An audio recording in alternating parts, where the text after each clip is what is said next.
بسم اللہ الرحمن الرحیم۔ نیا سال اور نیا عزم۔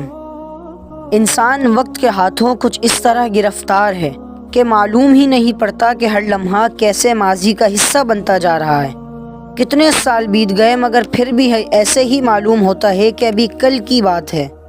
دن ہفتوں میں، ہفتے مہینوں میں اور مہینے سال میں کیسے تبدیل ہوتے گئے، پر ہمیں تو وقت گزرنے کا احساس ہی نہیں ہوا۔ وقت کا پہیہ بڑی تیزی کے ساتھ گھوم رہا ہے۔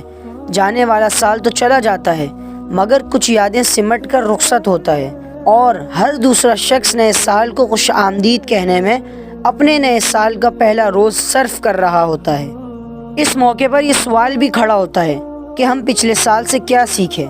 کیا ہمارے اندر دینی قومی ہم آہنگی پیدا ہو گئی؟ کیا مریضوں کو علاج کی آسان سہولیات ملنا شروع ہو گئیں؟ کیا امیر غریب کے ساتھ مساوی سلوک کرنے پر آمادہ ہو گیا؟ کیا چاچا غلام دین کے بچوں نے اس سال نئے کپڑے لیے تھے؟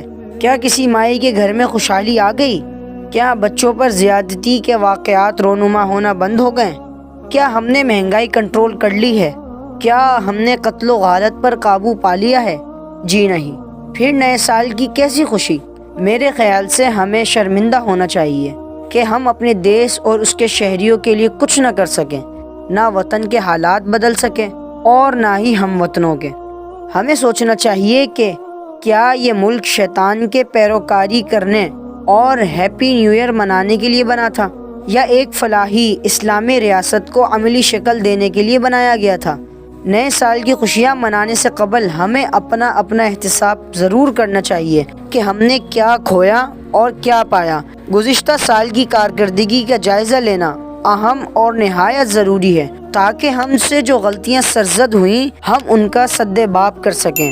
ہمیں یہ سوچنا ہوگا کہ ہماری زندگی کا ایک سال کم ہو گیا اور ایک سال کی مہلت ختم ہو گئی۔ نیا سال ہمیں مواقع فراہم کرتا ہے کہ ہم صراط مستقیم پر آ جائیں اور اپنا یہ سال اپنے خالق حقیقی کے احکامات اور اس کے محبوب بندے کی راہ پر گزاریں۔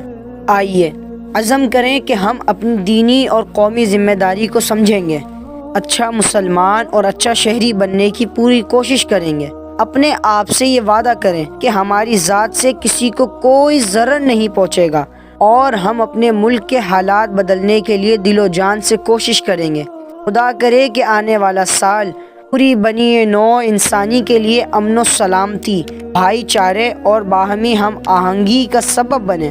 ہر سال کے اختتام پر ہندسے بدل جاتے ہیں، خدا کرے کہ اس بار ہمارے برے خیالات اور حالات بدل جائیں۔